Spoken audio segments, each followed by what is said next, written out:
বন্ধুরা কেমন আছো তোমরা সবাই? আশা করি তোমরা সবাই খুব ভালো আছো। তো আমিও খুব ভালো আছি। আজকে তোমাদের জন্য আবার নতুন একটা ব্লগ নিয়ে আসলাম। এই ব্লগটা যদিও অন্য দিনের ব্লগের থেকে কিন্তু অনেক স্পেশাল। তো আশা করব তোমরা পুরো ব্লগটা দেখবে।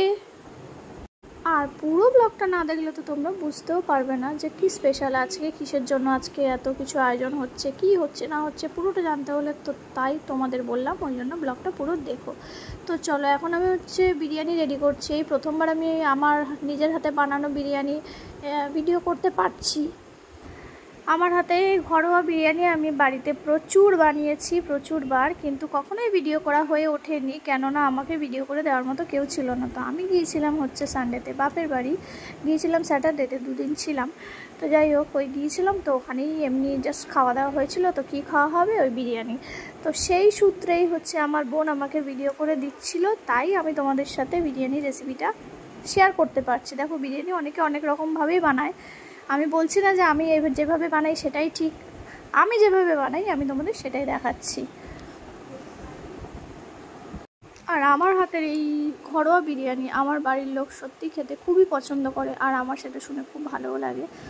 তো এবার বাবার বাড়িতে প্রথমবার বানাচ্ছি, তাও আবার এত বড় জায়গাতে, অনেকটা কোয়ান্টিটিতে। বাড়িতে তো অল্প 1 কিলো চালের মধ্যে বানাই, এতটা বানাতে হয় না। তো যাই হোক, বেশি লোক মানে বেশি করেই বানাতে হবে। তো এত বড় জায়গায় প্রথমবার বানাচ্ছি, একটু নার্ভাসও আছি, কারণ কখনো এত বড় জায়গায় বানাইনি না। দেখো, ঘরে রান্না করা 2-5 জনের জন্য, আর একটা অনেকজনের জন্য রান্না করা, ব্যাপারটা কি আর এক হলো বলো? সব কিছুই তো বেশি বেশি, তাই না? তো আমি জানি না, আমি টেনশনে ছিলাম যে কেমন হবে বিরিয়ানিটা। বড়জোর হলে নুন কম হবে, তো সেটা আমি ওদেরকে বললাম যে বড়জোর হলে নুন কম হবে। আর সত্যি কথা বলতে নুন কমই হয়েছিল বিরিয়ানিটায়, খেতে এমনি ভালোই হয়েছিল, আমার তো ভালোই লেগেছিলো, বাস নুনটা একটু কম হয়েছিল। নুনটা আর কি তোমার না দিলেও চলে যাবে, খাওয়া যাবে, বাট আমার মনে হলো আর একটু নুন হলেও চলতো, না হলেও এমন নয় যে নুন নিয়ে খেয়েছি, নুন ছাড়াও খাওয়া গেছে। তো আমি বিরিয়ানি বাড়িতে এইভাবেই বানাই, একদম সিম্পলভাবে, একদমই ঘরোয়াভাবে, যাকে বলে একদমই ঘরোয়াভাবে। বেশি ঘিও দিই না, বেশি ঘি তেল কিছু সেরকম ইউজ করি না, জাস্ট একদমই ঘরোয়াভাবে আমি বানাই, সেরকম হাইফাই কোনো মশলা দিই না। ও আর বাড়িতে আমি একটা জিনিস অ্যাড করি, সেটা হলো আলু বোখরা। তো আলু বোখরাটা গরমকালে বিরিয়ানিতে ইউজ না করাই ভালো, যেখানে এতটা কোয়ান্টিটিতে হচ্ছে। আলু বোখরাটা কী বলো তো, গরমকালে দিলে তো বিরিয়ানি ধরো একবার খেয়ে শেষ হয়ে গেলে একরকম, কিন্তু সেই বিরিয়ানিটা যদি থেকে যায় আর তার মধ্যে যদি আলু বোখরা থাকে, তো সেটাতে না বিরিয়ানি নষ্ট হয়ে যায়। এই জন্য বিরিয়ানিতে আলু বোখরাটা ইউজ না করাই ভালো। তো আমার তো আলু বোখরার টেস্টটা দারুণ লাগে, খেতে বেশ টক লাগে, আবার অনেকে পছন্দও করে না। তো যাই হোক, আমার বিরিয়ানি হয়ে গেছে। হাঁড়ি খোলার সময় ভিডিও করতে পারিনি, সবাই একটু ব্যস্ত ছিল। তো যাই হোক, এই যে এখন সবাইকে খেতে দেওয়াও হয়ে গেছে। এরকম হয়েছে দেখতে বিরিয়ানিটার সাথে ছিল চিকেন কষা, যেটা করেছিল আমার বাবা। তো এই সেই স্পেশাল ডে, যার জন্য কেক নিয়ে এসছে ও সন্ধেবেলা গিয়ে। তো এখন অনেক রাত্রেই, অনেক দেরি হয়ে গেছে আর কি, একদম ভর সন্ধে নেই।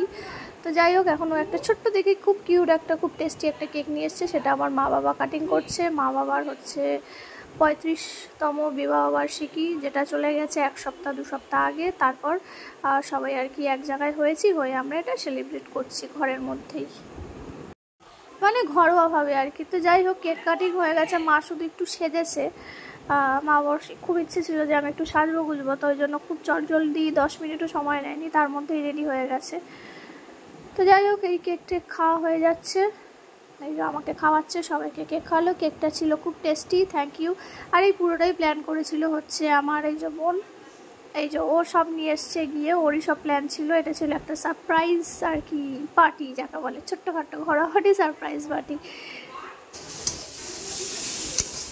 সন্ধ্যেবেলার গল্প তো হয়ে গেল, এবার রাতের বেলায়। আমি রাতে রান্না চাপিয়েছি, এখন আমি বাড়িতে আছি, শ্বশুর বাড়িতে আছি।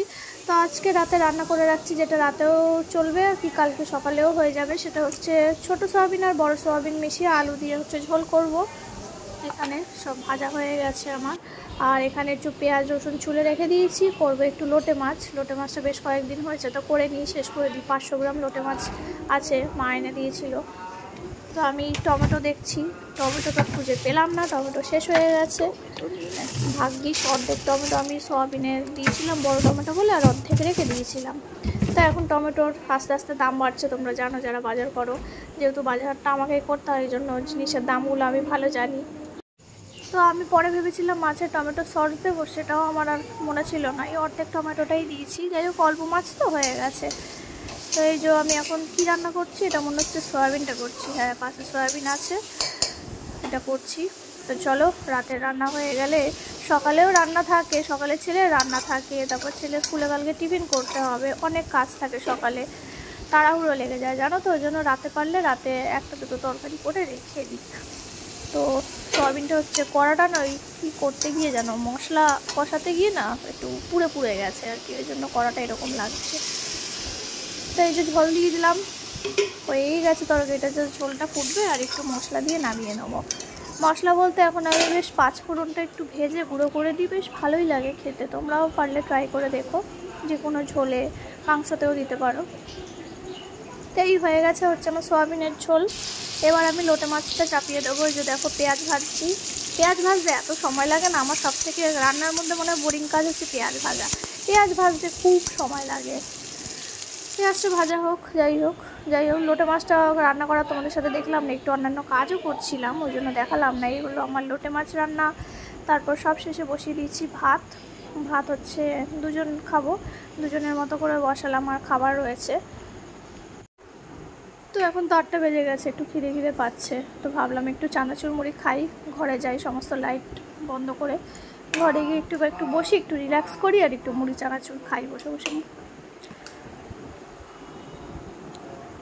এই যে ঘরে আসলাম, কি গরম। আমি রান্না শেষ করলাম, রোদ উঠছে আর গরম পড়ছে জানো, আর এই রোদ এই বৃষ্টি, এই তো বর্ষাকালে হয় তাই না। বিছানাটা একটু গুছিয়ে নিই, বিছানাটার অবস্থা খুব খারাপ, আকাশে তো চলো বন্ধুরা ভিডিওটা পরিষ্কার করে নিয়ে একটু ছেড়ে মুড়ি চানাচুর নিয়ে বসলাম, আজকে খাই, ব্যাস।